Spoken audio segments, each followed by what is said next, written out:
All right, so here we're looking at all the families with no geometry. Notice there's no 3D viewer because these families don't have any geometry. There's nothing to show.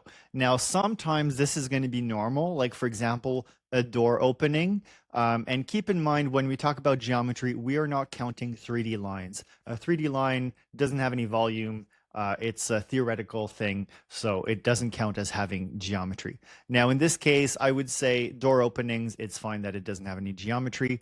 A similar thing you're going to find that is generally fine is, of course, entourage and also curtain walls. So if you look at the curtain system, it's normal that curtain systems don't have any geometry. They're basically empty containers for things inside the curtain walls, like panels, mullions, doors, windows, and so forth.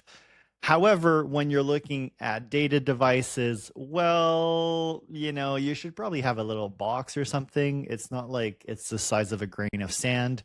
Of course, a reveal will not have a geometry. A reveal is a void, it's a hole. So that makes sense. There's other instances that you may want to go grab these Revit IDs and investigate inside of Revit. What I found is when you put a wall within a wall, it tends to eat the wall if the properties of that wall are to kind of merge with other walls. So sometimes you'll have a wall in Revit, it's there, but because it's inside of another wall, its geometry gets obliterated. So those are example where it's fine to have a family with no geometry.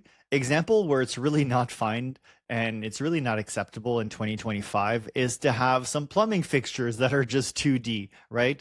Make a little box. It doesn't matter. Come on, we're not in kindergarten anymore.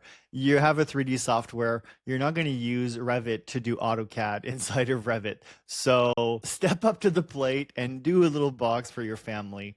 It's not acceptable to have a floor drain in 2D. It's not acceptable to have any family in 2D, to be honest.